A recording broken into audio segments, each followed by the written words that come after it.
What's going on, YouTube? Welcome back to another video of the Point After Podcast. This is College 7. Matthew's got season. I think he there's seasons like this, in and out. Still support Tar Heels across all sports stages. But, it's a little gets me a little down wearing this shirt, thinking about what's happening to them. So what could have been. yeah, This would have been the could year have too. And I saw a thing today that Blake, he's a huge Tar Heel fan. It's a quote. It said, "Describe the Tar Heel season with a song." And he quoted it in Eric Church song and said, "What almost was," or something. It's exactly the story. I'm gonna start off with side.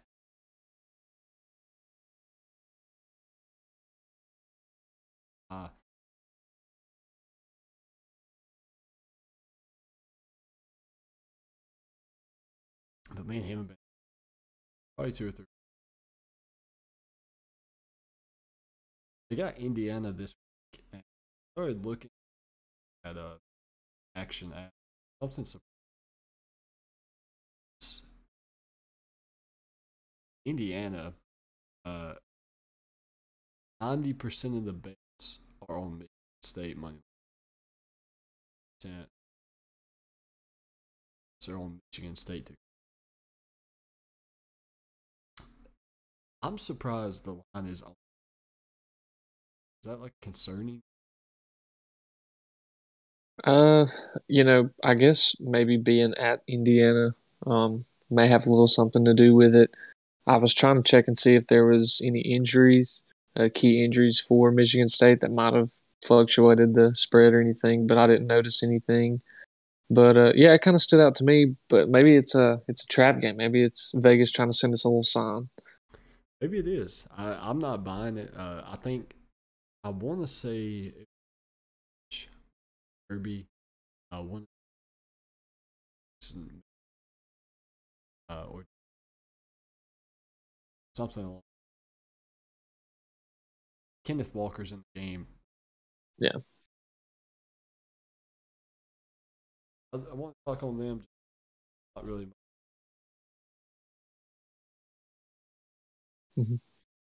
But the game I do start off, Clemson at Syracuse. Syracuse has actually been playing this season fairly long. Last week,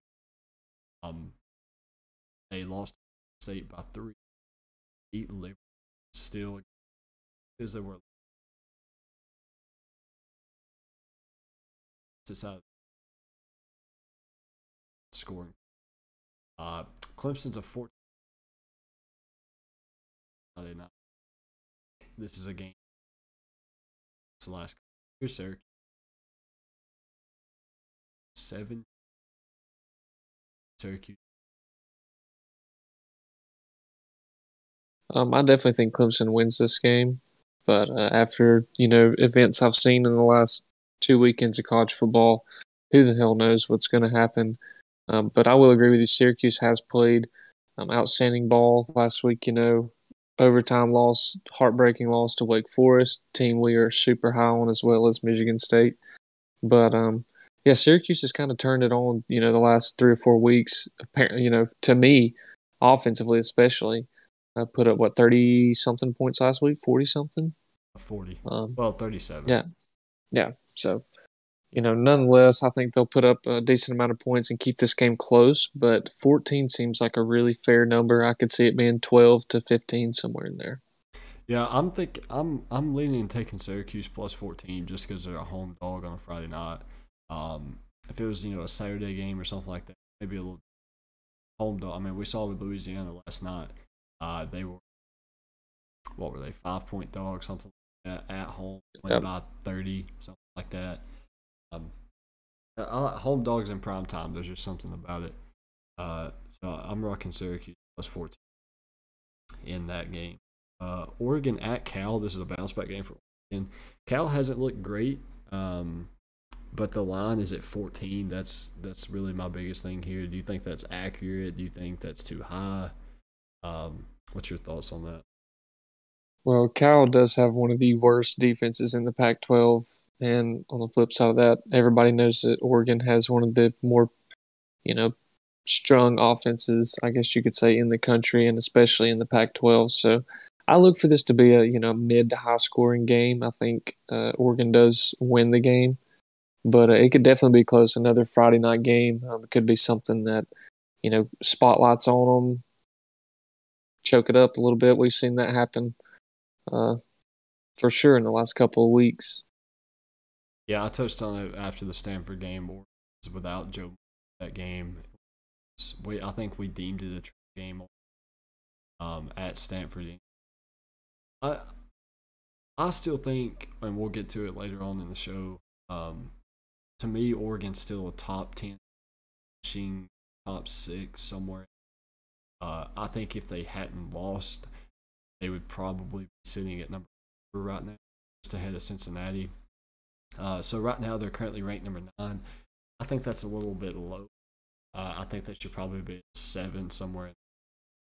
But nonetheless, Oregon 14 at home, 9:30 p.m. kickoff. I'm leaning at taking it, just because I think it's a bounce back game. Because if kind of the same case as like Penn State, the same case as Cincinnati, they still need some cards to fall in their at making the college football playoff. But the only thing they can do is win every game and win every game. Same way as Cincinnati is right now. They have to win every game convincingly. So I'm rolling with Oregon. Yeah, I think Oregon needs Cincinnati and Oklahoma to lose to have any sort of shot. If one of those teams goes and finishes out the season, undefeated or whatever, more than likely Oregon is not going to be in the playoff. But yeah, I agree. They should win this game easily by 10 plus. I like 14. I think that's a solid spread. Yeah. Next game, another team on the bubble of the top 10. Another team that sitting at undefeated, 5-0, could win the Big 12. Oklahoma State, they're on the road at Texas, who is at 2. What a show last week out of Texas. To me, and you can probably test a little bit. Sarkisian went back to his Atlanta Falcons play calling days in the second half. It's kind of the way I took it. He got complacent with the league. I think Bijan barely touched the ball in the second half. I don't think they threw the ball a lot, and they didn't score that many points. So I'm still kind of up in the air. Going into last week, I knew Texas was good. I knew Texas was a different. Saw against Arkansas week 2, week 3. But Oklahoma State has beat 2 top 25 teams in the last 2 weeks. They beat Boise State on the road, beat Tulsa. So Oklahoma State, they're one of those sleeper. They're kind of like Michigan State, in my opinion. They're a team that a lot of people are overlooking, but they're undefeated. They're in the driver's seat to win their conference. They basically control their own destiny, and they're just one of those teams that kind of scares me. Yeah, I think the question is who's going to slip up first out of Oklahoma. Is it Oklahoma State or Oklahoma? And, I see this game for Oklahoma State being an undefeated team. I look at this as a trap game and not necessarily as an underdog wins the game, because Texas is probably just as good as Oklahoma State. Definitely an evenly matched 2 football programs. But I see this as a trap game. Being at home for Texas, this just kind of gives me the vibe of Oklahoma State has a lot on the line, whereas Texas is just trying to win football games and finish football games. So I think you can see that probably play out this weekend. I'm not sure what the spread is. 5. 5. I don't know. I think I'm going to have to lean with Texas on this one. I think Texas gets it done. That's kind of what I'm thinking. I'm kind of leaning the way of if Texas loses this game, they finish the season 9-3 because they play Baylor, Iowa State, Kansas, West Virginia, Kansas State. I feel like that's 6 teams that they should beat. But I also feel like if they win this week, then they'll turn around and lose next week in Waco. Yeah. That's just kind of how I see this going. And then again, they still finish 8-4, 9-3, whatever. So these next 2 weeks are probably toughest back to back that Texas is going to have all season, and really it's a 3-game skid. So I mean, this game is at home. It's in Austin. This is probably going to be my game to watch for the 11 o'clock a.m. slot. There's Auburn at Arkansas, UCF at Cincinnati. There's a bunch of games that are good games, but I don't think anyone is going to act full this game right. Yeah, I think score-wise, it'll definitely be Oklahoma State, Texas, and or Michigan State, Indiana. I think those are going to be your two close games. Auburn, Arkansas will be a decent one, but yeah, as far as prime time at 11 o'clock, or what's the game to watch at 11 o'clock, this is definitely the one for me as well. Yeah, that game's going to be on Fox. It's in Texas Stadium. Next game we can talk about, though, again, 11 o'clock at Razorback in Fayetteville, Arkansas. Auburn at Arkansas. The over-under on this one is set to 54. Auburn is a 4.5 point right now on the. But if I'm not mistaken, something stood out to me. Yeah, so when you look at the percentage of bets, 74% of bets are on the Arkansas spread. 80% is on Auburn money. You think that's a public trying to make a buck, or do you think that many people really believe Auburn could? It's tough to say. I think this is a 50-50 game for me. Auburn's, looked great and looked really awful this season, and there's not really been a consistent in between. Whereas Arkansas looked really strong, and right now I kind of feel like the wheels are falling off. So for me, I think this is a game that Auburn could win, or should win. I mean, but do not be surprised at being in Arkansas. Both of these teams still have a fighting chance for the SEC West. There'd have to be a lot of things play out, but I think this is going to be a hard-fought good game because both of these teams realize, hey, we've still got Alabama, at the end of the year that could put us. We win this game, win the rest of the West. We're sitting in the driver's seat for the SEC West position. So there's a lot of implications on this game for both teams. But I don't know. Something tells me Arkansas's kind of fallen off, lost the juice, I guess you could say. They kind of remind me of Texas. Yeah, it's two teams kind of trending in the same direction. It was there was a lot of hype. Then they get shut out by Georgia by 37. Then last week they put on a hell of a show against Ole Miss in Oxford. I mean that was a great game. You lose it by a missed 2-point conversion. Mm-hmm. Was it in overtime or was it the last play of the game? I think it was the last play of the game. Was it overtime? I think it was overtime. I'm not sure. I know it was like 52-51 or something like that. It was way up there. Okay, it was fourth quarter. They scored with 1:07 left. So 2 points. So I mean, it ain't like they played bad last week. Now they did play bad against Georgia, Athens. Mm-hmm. Auburn just played Georgia, lost 34-10. So I mean, Auburn at least scored against Georgia. Was at home. I don't know. I'm really, really torn by this one because I feel like Arkansas could come out and win. I feel like Auburn could come out and win. I think the spread is about right. I think if I had to take anybody on this one, I'm probably going to take Auburn +5 just because I know it's going to be a close game. I think it's going to be much harder for Arkansas to win by 5 than it would be for Auburn to win by 5, if that makes sense. Yeah. In a betting world, yeah, that makes sense. Yep. So I think this was going to be a really good game. It's 11 o'clock a.m. kickoff too. I think this is going to be, if you want excitement, you're watching Texas, Oklahoma State. If you want good, hard-nosed, gritty football, you're watching Arkansas and Auburn or Michigan State and Indiana. Yeah, I agree.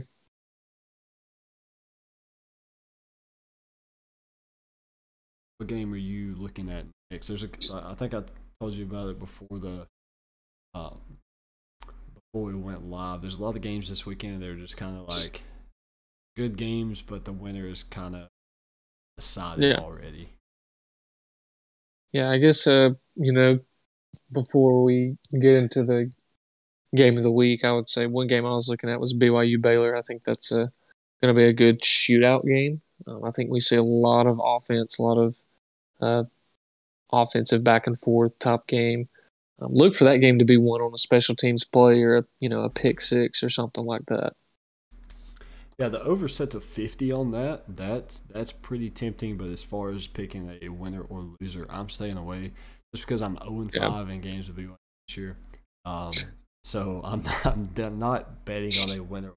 I think Baylor wins this one at home. I think BYU, a lot of their early season juice was because of their game home skid. Yep. You played Utah at home, Arizona State at home, SF at home, on the road at Utah State. You lose at home at NC State. I think they played the first 4 games of the season at home. That's where a lot of their juice came from. And then they lost it, and I think downward spiral now, where I think Baylor's still a really good ball team whose only loss is to Oklahoma State that we just touched on. So. Yep. I would take the over at 50, or I would take Baylor to. Yeah, I was leaning more towards Baylor money line if I was going to bet on this game. Yep. You want to talk Georgia, Kentucky, or you want to save it? Oh, we can go ahead and talk about it. What is the spread still like? Outrageous. It's 18. It's 23. I think I'm gonna check. Yeah, Georgia's a 23.96% favorites to win this game. Yeah, Georgia will win the football game unless just they come out and throw consecutive interceptions and fumbles, to that nature. But I think Kentucky gives them a good game. I might take Kentucky on the spread simply because, Georgia has not looked bad all year. I don't know of a team that has played, 12, 13 games and not had one bad game. So this is a game I think Kentucky has to be up for. I think they will be up for it. But ultimately, Georgia is right now best defense in the nation, best team in the nation based off performance. But 22-23, that's tempting for sure. Yeah, I think this is going to be the first week. I'm rocking Kentucky plus 23. I think if you look at last week, Penn State versus Iowa, Sean Clifford gets hurt. If Will Levis is still at Penn State wins that game easy. And Will Levis possibly could be the starter for the rest at Penn State, depending on Sean Clifford's situation. And I think that's the biggest thing is a lot of people were blaming James Franklin for not having a backup quarterback ready to go. He had a backup quarterback. His backup quarterback is now the starting quarterback at Kentucky. And that's a lot of the reason Kentucky's sitting at 6-0 right now. I'm buying into the Kentucky top more than I am Arkansas. Arkansas was good, but in my opinion, they were topped. I think Kentucky's a little topped, if anything. So I rock them plus 23.5. But as I was saying, I think this is going to be the first game where Georgia actually allows points. They've given up, if I'm not mistaken, they've given up 3 touchdowns all year. 1 to UAB, 1 to South Carolina, Auburn. I think this is the game where they give up 3 touchdowns a game. Now, Kentucky may score 2 late. That's fine. I still think this is the first time all year that Georgia give up 2 touchdowns in a game. I think Kentucky's team total was set to 24. I don't know if they score that much, but I do think Kentucky scores and somewhat limits Georgia's. Yeah, one thing for me too is, it's in Athens. It's going to be probably the biggest game Kentucky's played in years. They've been relevant for the last 3 or 4 years. They kind of give me Michigan State vibes for the SEC conference. Michigan State, Big Ten, a team that I think could beat anybody in the conference. But at the same time, Georgia's got a lot on the line, and this is for the SEC East. I mean, the winner of this game is going to be in the SEC East championship. Yeah, literally, or the SEC championship representing the East. So. Yeah, I'll tell you another game with a lot of implications. Like I'm on is Virginia Tech versus Penn State. Pittsburgh. Um, Pittsburgh is currently the ACC Coastal, I think, division leader. Could find themselves in the ACC championship game. Virginia Tech is currently in second place. So this is a game. It's in Blacksburg. Whoever wins this is first in their division. Will probably inevitably play Wake Forest. I think most would assume. In the ACC championship, Kenny Pickett's been playing lights out. He's my Heisman favorite right now, not from a will he win standpoint, but from a should he be a Heisman favorite. I think it's Kenny Pickett. Again, I don't think he's going to win. I just think he's playing the best football everybody in college right now. So I like Pittsburgh. Pittsburgh's a 5-point favorite on the road. However, it's hard to go against Virginia Tech at home as a 5-point. Especially when the sun's down. Yeah, I'm curious to what you. Well, this luckily is at 2:30. This is 2:30, so that leans towards Pittsburgh. But I do agree with you. I was thinking you said the spread was 5. Yeah. For Pittsburgh. I think if I was going to bet anything for Virginia Tech, it would be the spread, and then if it was for Pittsburgh, it would just be the money line. I'm not sure what the team total over is for over is at 57, so basically you have to score. Yeah, so I'll probably stay away from that because Virginia Tech and Pittsburgh both have good enough defenses to keep it below that. But at the same time, I agree with you. I think Kenny Pickett is phenomenal. We knew he was phenomenal before the season even started, and he's just proven our point. He's looked great. One thing too, the ACC is just literally in shambles right now. I think there's 5 teams that could win the ACC right now. Yeah. And Pittsburgh and Virginia Tech are 2 of those teams. So definitely going to be an ACC game that we haven't got to see all year. Clemson, North Carolina, or a top matchup game like we're used to. But the rankings may not be there. But in terms of talent and what's on the line, this is one of my favorite games that I'm going to watch this week. Yeah, Kenny Pickett's thrown for 1,700 yards, 19 touchdowns, reception through 6 games. He's 4th in passing touchdowns, 12th in passing yards, and 6th in completion percentage behind to his brothers, Spencer Rattler, Will Rogers, and Jason McCall from Carolina. So very high on Pittsburgh. I think they're playing really good. I think Wake Forest versus Pittsburgh could be the conference championship game to watch, depending on how well. I just think that one's going to be off the charts. So slept on because of Alabama versus Georgia, Iowa versus God knows who.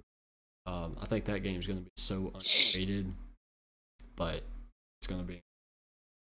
Yeah, it'll be new. I mean, the ACC is used to seeing an orange team year in, year out for the last 7 or 8 years. So it's gonna be fun. Going down the list here, I've got. Let's talk about TCU Oklahoma. TCU's 14-point dog, just the same as Syracuse, same as Cal. What do you think about Oklahoma? All season, I haven't been convinced on them. I don't think they're a top 8 team. I don't think they're a top 10 team. I'm not convinced on them, but I will say I do think the Oklahoma team we're going to see the later half of this season, the last 6 games, is going to be completely different team that we saw the first 6. Yeah, I was about to say, I think, the reason we're going to see that too is because we're probably going to see a quarterback change. Lincoln Riley shut off all media for the week. And, I'd seen this thing on Twitter about these people could see the practice field, I believe, or somebody could see the practice field, and they saw, is it Caleb Williams? Caleb Williams was running reps with the Oklahoma's 1 team for offense. So, I think you're going to see a quarterback change, which is, in return going to light a new fire for Oklahoma. I like the 14 points at home. But I'm with you. I still don't think they're a top 6 team. But, last week was not an easy win, and they managed to come back and do it. So I give them a little props there, even if Texas gave it to them on a golden platter. But I like Oklahoma in this one. I think they realistically will probably win out up until Oklahoma State. That is going to be, one of the best games we'll see all year. But, I'm with you. I think the quarterback change is going to turn things around in terms of production for Oklahoma. Yeah.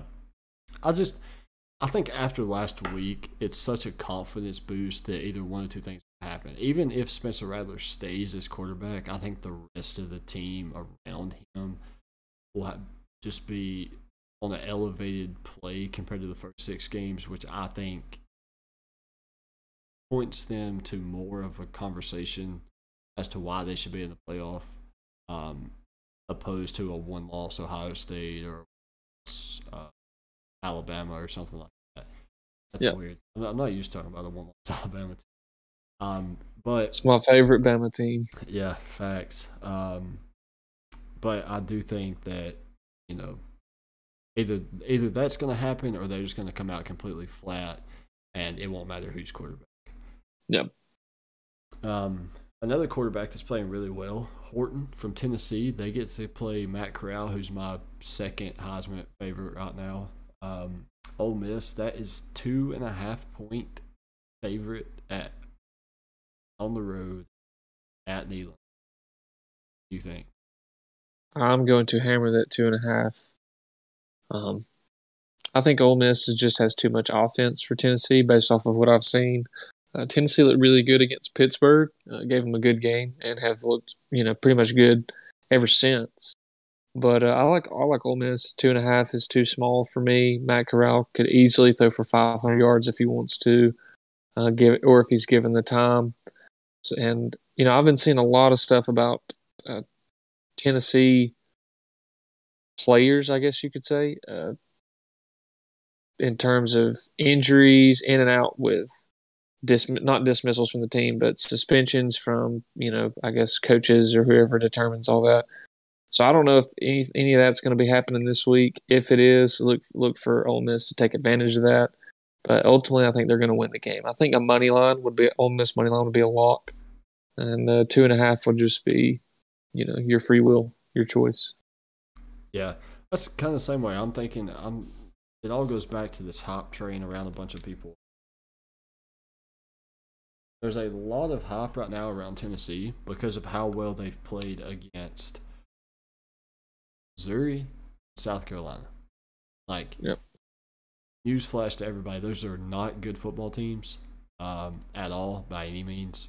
You put up 62 against Missouri, you put up 45 against South Carolina, but you still allowed 44 combined against those two.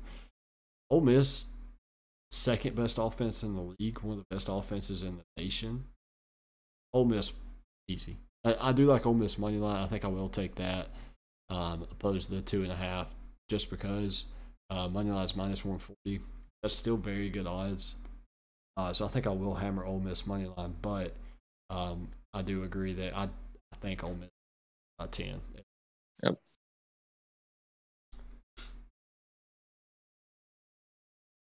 I don't really see any more not games.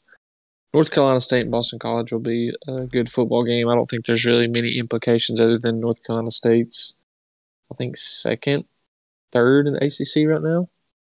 Yeah, North Carolina State is second behind Wake Forest, and then Boston College is, despite being 4-1, they are sixth in their division in the ACC because they're 0-1. That's one thing I've looked at is Wake Forest is 6-0, and they still have 2 non-conference games that they have to play. Boston College is 4-1, and they still have the rest of their schedule is all conference. So when you look at teams' records, that's something you have to take into consideration too. NC State's the same way. NC State's 4-1. Their whole conference or their whole rest of their schedule is all conference play. Pittsburgh, same way. Virginia Tech, same way. Virginia, on the other hand, they're 4-2, but they've already played 4 conference games. So that's something to keep in mind when you're looking at teams' records and heading on to the rest of the year. You have to their non-conference games that they've played and their conference games that they. So Wake Forest being 4-0 at this point in the season, we'll touch on them in just a minute. You play Army this week, Army next week. Army's at Wisconsin this week. You play Duke, you play North Carolina, NC State, you go on the road to Clemson, and then on the road to Boston College. So if there's a time where Wake Forest needs to fine-tune everything and hit stride before the end of the year, right now, because your last 2 weeks of the season, really the last 3 weeks of the conference championship, could be one of the worst in college football. Yep. And I think are we still 5-0 in Wake Forest, 6-0? We were 4-0 before last week. We took their spread. That's right. At -7, and then they won. Let's see, they won last week. We missed their spread by 1 point because it was in overtime. Yeah. So, I think, did they kick a field goal last week? Was that it? I think they scored. Well, Syracuse kicked a field goal. That was it. They kicked a field goal first possession. Wake Forest was 4-point favorites.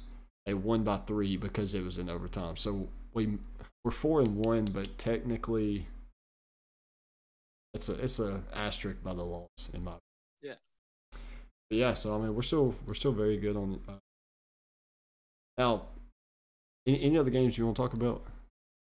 That's what I was looking at. I think what's the late game? Arizona State, Utah. Yeah. 9 p.m. I think that game will be fun to watch. It'll be fun to watch. It'll be a good offensive battle for sure. Yeah, that's that Pac-12 after dark. Things get absolutely. But something I wanted to point out to you, which I think I jinxed this last week. If you remember what I harped on all week last week during the video in terms of picking games, we were undefeated 7-0 with underdogs against the spread 5 points or less. Last week, we went 1 after that. So I think a lot of people had a lot of stuff wrong last week.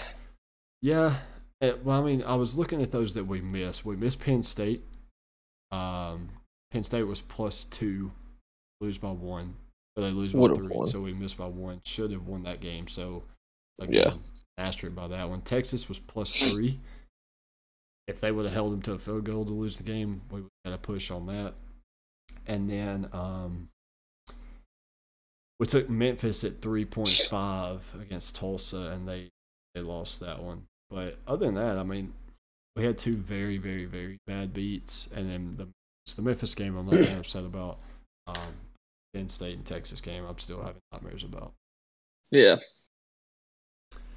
But if that's all you got in terms of 7,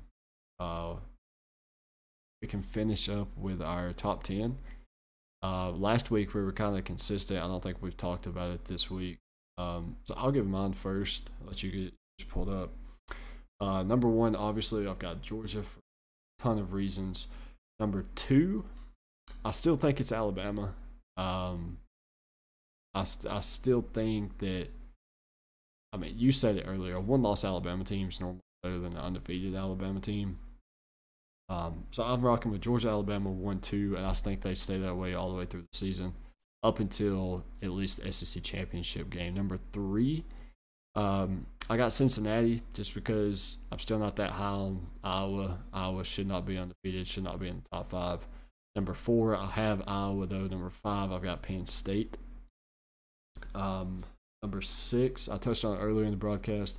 I've got Oregon. I think Oregon's still really good. I think they got screwed against Stanford. When you go back and watch the replay of that game, the officials were outrageous, and they were missing their offensive coordinator. Yeah. So I like Oregon at number 6. Number 7, I'm going with Ole Miss. Their only loss to Alabama. I think it stays that way this weekend. And I'll have to look at the rest of their schedule. But I think they finished the year with a loss. Number 8, a little bit of controversy here. I'm going with Michigan. just because like it. I still think they're playing well. A lot of people aren't high on them just because it's Michigan the way they've been in the past. But I'm going to keep them where I've got them. Number 9, I'm going with Ohio State. I think they're same position as Oklahoma. I think they're just trying to kind of take off a little bit. Number 10, I'm going with Kentucky. For right now, they'll probably drop a little bit, but I still need to know exactly what we're getting out of Kentucky, and I think this week against Georgia will truly get a good test of that. You know, one thing for me, I was trying to think on. I had to mix it up a little bit because I'm still looking at Penn State with Sean Clifford when I first made this, and now I've got to kind of think of it without. But I'm going to leave it what I had it with originally. My 1 through 4 were the same as yours, other than Iowa and Cincinnati had them swap, only because, shoulda, coulda, woulda. Iowa did win the football game, and their defense is still really good. Yeah. But, after that, I've got Michigan, Oregon, then Michigan, 6 and 7. Penn State at 5, Oregon 6, Michigan 7. I've got Michigan State at 8, Ohio State at 9, and Kentucky at 10. So pretty much the same. Our top 11 are about the same. I got Michigan State at 11, right behind Kentucky. Just because Michigan State's been very, very explosive this year. They've hit a lot of big plays. I want to see them be able to put together drives, go down the field, score, opposed to just 80-yard touchdown twice a game for no reason. But yeah, I like it. We're basically on the same wavelength. What another consistency we had was Oklahoma was nowhere to be found. Well, and I think this is all based off performance for me. This is not record necessarily. It has a little bit to do with it because I have bubble teams like I wrote down right here. I have Coastal Carolina. I have Oklahoma State. I have Wake Forest, Oklahoma, and Ole Miss. So yeah, it's still tight. There's a lot of 1-loss teams in the top 25 still. Yeah, I mean Baylor's a 1-loss team that I think is really good. There's undefeated teams: Oklahoma State, Coastal Carolina. You just mentioned both of those that are still. I think Coastal Carolina's top 10 worthy. They don't play anybody. So it's hard to truly say that they could beat Kentucky, Texas, Michigan, somebody like that without being able to eye test them. It's a good team. So, but nonetheless, we've got a good week of college football heading up. Not as good as the last 2 weeks by any means. I think the last 2 weeks probably legendary. Put them in the College Football Hall of Fame as best college weekends of all time. 2007 vibes from college football. So if you missed out on football the last 2 weeks, I got it for you. Red flag. Absolutely. But anything else before we wrap this one up? I would like to say this. Everybody knows that watches TPA, me and Gage, are Alabama fans. I want to say that Texas A&M well deserved that game last week. I hate it ended the way it did, but getting to see all these videos of family reactions and fan reactions on the field goal, that's what college football is all about. It was freaking incredible, even for a loss, just to be able to witness a game like that. So I want to give my hats off to Texas A&M. Pay my respects to those guys. I don't understand why they're ranked 21st. Right after the loss to Mississippi State. But nonetheless, you beat the number 1 team in the nation. So I know we didn't really touch on that much, but that was an incredible ending, although it was heartbreaking. Yeah, it sucked from a viewer standpoint, fan standpoint. But I will say I wasn't surprised that Alabama lost. I was surprised that they lost to Texas A&M. That's kind of how I look at it. Is Alabama hasn't played good all year. The best game they've played was against Ole Miss, and in my opinion, Ole Miss shit the bed last week. 2 weeks ago. So I think that was a little bit of Alabama was kind of hung over a little bit. I think they got a little too high because there was so much hype around that Ole Miss game. so much hype. And then Ole Miss laid an egg. Alabama formed good. So, I mean, yeah, like you said, hats off to Texas A&M. That was a trap game for Alabama, and they took advantage. Yep. But that'll wrap up College Football Week 7 preview from the Point After podcast. You can follow us all on social media on every platform. Our subscriber count is slowly going up. I think we're up to like 50 right now. Started this year about 2, I think, something like that. We're about 10. So back half of the season, we're planning to get a little bit more content out for you guys. We got NFL coming out Friday. We'll have some fantasy football stuff. Hopefully Saturday or Sunday, you guys can put in before your games. And we'll take into consideration Thursday night football. Thank you guys for tuning in. Matthew, any last words? Sharpie S show, man. I've seen a lot more people with them. If you're one of those people that are not on the Sharpie S show train, start walking because that train's not moving anymore. On the train while you still can. Thank you guys for tuning in.